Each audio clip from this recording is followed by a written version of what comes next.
Hello everyone. तो कैसे हैं आप सभी लोग। वेलकम करती हूँ आप सभी लोगों का आज के ब्लॉग में। और मैंने लिया है चैलेंज 23 डेज में टीजीटी का सिलेबस फिनिश करने का। क्योंकि मैंने ऐसा प्लान किया है कि फरवरी में ही सिलेबस फिनिश करके फिर मार्च और अप्रैल में उसका रिवीजन करूँगी और प्रैक्टिस सेट्स सॉल्व करूँगी। और इससे रिलेटेड मैंने फर्स्ट वीडियो मीन्स डे 1 मेरा कल था और आज है डे 2। तो मैंने डे 1 की वीडियो अपलोड कर दिया है और डे 2 का जैसा मैंने टारगेट बनाया है उसके हिसाब से आज का मेरा वीडियो है। और अभी मैं आप लोगों को, जैसा कि आप लोगों ने थंबनेल में देख लिया होगा कि मार्च में एलटी ग्रेड का भी नोटिफिकेशन आने वाला है। तो ये वैकेंसी भी जितने लोग भी बीएड किए हुए मतलब प्रिपरेशन में हैं और टीचिंग एग्ज़ाम देना चाहते हैं तो उन लोगों के लिए बहुत ही एक खुशी की बात है। तो बहुत सारे लोग वरीड थे कि मैंने ये वाला फॉर्म भरा नहीं है, कौन सी वैकेंसी आ रही है, हम किसकी प्रिपरेशन करें। तो मैं आप लोगों को सजेस्ट करूँगी कि अल्टी ग्रेड के एग्ज़ाम की प्रिपरेशन करें, उसका सिलेबस सबसे पहले ले लें और सिलेबस के हिसाब से उसका प्रिपरेशन स्टार्ट कर दें। और एलटी ग्रेड में माइनस मार्किंग भी अभी तक होती थी और मे बी इस बार उसका सिलेबस भी थोड़ा चेंज हो, बट सब्जेक्ट का तो सिलेबस आपका ऑलमोस्ट वही रहेगा। उसमें हो सकता है जीएस पेपर इंक्लूड हो, ऐसा सुनने को आ रहा है। तो आप लोग अपना सब्जेक्ट तैयार रखिए और बाकी जब ऑफिशियल नोटिफिकेशन आएगा तो उसमें पता चल जाएगा कि जीएस ऐड हुआ है या फिर पहले की तरह ही सिलेबस है। और बहुत सारे बच्चे भी पूछ रहे थे, मीन्स कंफ्यूज भी रहते हैं कि ओटीआर क्या है। तो ओटीआर है वन टाइम रजिस्ट्रेशन, जो कि आपको जैसे आधार कार्ड और ये सब पे नंबर मिलता है वैसे एक बार सरकारी पोर्टल पे रजिस्टर करना होगा। उस पे कुछ मीन्स आपकी आईडी की तरह आपके नंबर वो हो जाएंगे, जनरेट हो जाएंगे। फिर उसी ओटीआर के थ्रू कोई भी फॉर्म फिल करना होगा। तो ये एलटी ग्रेड वाले फॉर्म के लिए ओटीआर भी फिल कर, पहले ओटीआर रजिस्ट्रेशन करना होगा, उसके बाद फिर फॉर्म फिल हो जाएगा। मतलब उसके थ्रू ही फॉर्म फिल होगा, तो सभी को ओटीआर रजिस्ट्रेशन कराना पड़ेगा।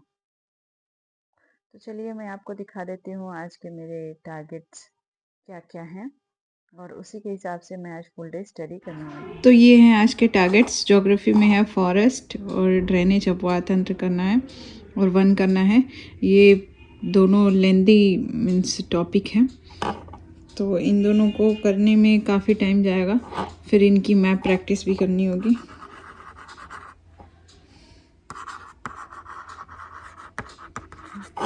और पॉलिटिकल साइंस में है डीपीएसपी, राज्य के नीति निर्देशक तत्व करना और संघ सरकार है।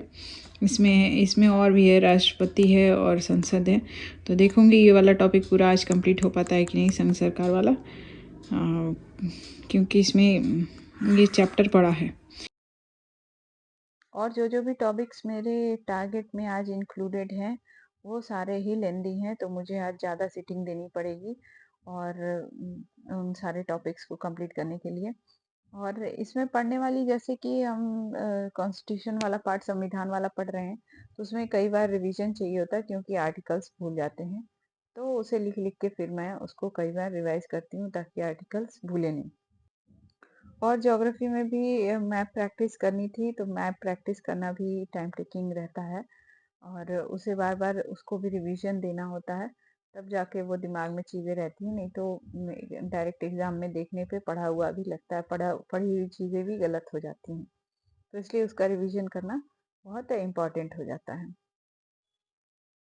मेरी एक सब्सक्राइबर ने पूछा था कि मैम आप ज्योग्राफी के लिए क्या बुक यूज़ कर रही हैं, अपना सोर्स बताइए। तो देखिए, ऑथेंटिक अगर मैं बताऊं तो ऑथेंटिक बुक तो इसके लिए अलग अलग पार्ट के लिए अलग अलग बुक है। जैसे फिजिकल ज्योग्राफी के लिए शविंद्र सिंह है, फिर ह्यूमन ज्योग्राफी मानव भूगोल के लिए उसके मानव भूगोल के लिए माजिद हुसैन है, और फिर सेटलमेंट ज्योग्राफी की भी अलग बुक आती है। ऐसे ऐसे करके कई सारी बुक हो जाएंगी, पर हमारे पास अभी उतना टाइम नहीं है। तो मैं तो अभी कर रही हूँ इसको महेश बर्नवाल से। अभी मैं इंडियन ज्योग्राफी कर रही थी क्योंकि उसमें क्रक्स टाइप का दिया हुआ है एनसीईआरटीज का। तो एनसीईआरटी अलग से रीड करो फिर उसको रीड करो, तो उससे ठीक है कि मैं महेश बर्नवाल से कर रही थी। और मैंने ये सारी बुक पढ़ रखी है बैचलर्स मास्टर्स में। तो मुझे जो टॉपिक डीप में पढ़ना होता है मैं उन सब बुक को भी रेफर करती हूँ, बट मेनली मैंने महेश बर्णवाल को ही रखा है। इनकी इंडियन और वर्ल्ड ज्योग्राफी दोनों की बुक आती है, तो दोनों ही आप रख सकते हैं। और कोई भी टॉपिक आप जैसे कर रहे हैं तो फिर उसको एक बार मैं यही कहूँगी कि जैसे मैंने कल किया था, मिट्टी किया था मैंने, तो सॉइल मैं कर रही थी, तो फिर उससे रिलेटेड क्वेश्चंस भी, जो यूथ वाली एक बुक है, मैं उसको अभी अगले नेक्स्ट वीडियो में उसको दिखा दूंगी। तो वो है एनसीईआरटी करके यूथ की आई है, अभी न्यू एडिशन आई है 2025 में। तो उसका टॉपिक वाइज, ये चैप्टर वाइज ऐसे करके दिए हुए हैं क्वेश्चंस। वैसे प्रीवियस में भी पता नहीं दिया होगा या नहीं, न्यू वाले में तो ऐसे ही दिया है, तो वो अच्छा लगा मुझे। तो आप उसको ले सकते हैं और उससे रिलेटेड, जैसे मैंने सॉइल किया था तो उससे रिलेटेड क्वेश्चंस मैं उससे यूथ वाली बुक से एक बार पढ़ गई थी, वो काफ़ी सही लगा था मुझे।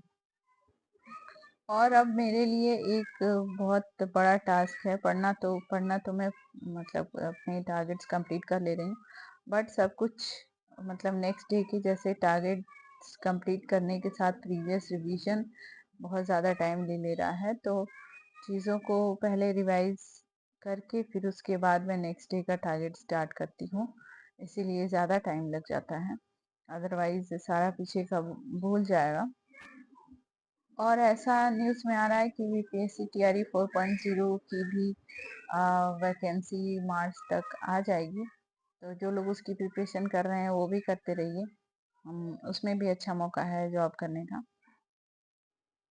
और बाकी सब में सबसे मतलब सारे एग्ज़ाम को, जिस भी एग्ज़ाम की प्रिपरेशन कर रहे हैं, कुल टोटली ये कह सकते हैं कि प्रिपरेशन तो आपको सिलेबस और टॉपिक वाइज ही करनी है, वो चाहे जिस एग्ज़ाम को मेन टारगेट बना के कर रहे हैं उसका सिलेबस लीजिए और टॉपिक वाइज टॉपिक्स को क्लियर करिए, फिर उसके बाद उसका क्वेश्चन आपको लगाना है, बट हाँ रिसोर्सेज उसके लिए लिमिटेड रखिए, जिस बुक को आप कर रहे हैं उसी बुक को करिए, और ट्रस्ट रखिए, मीन्स ऑथेंटिक सोर्स दीजिए और उसी से अपना सिलेबस पूरा कंप्लीट करिए। और जो भी चीज़ एक्स्ट्रा पॉइंट आपको लगती है, किसी टीचर ने एक्स्ट्रा पढ़ाया है, तो आप उसको फिर कॉपी के ऊपर या फिर बुक्स में स्टिकी नोट्स की तरह उसको लगा सकते हैं, ताकि जब आप फिर रिवाइज करें तो वो चीज़ें आपको माइंड में रिकॉल हो जाएं।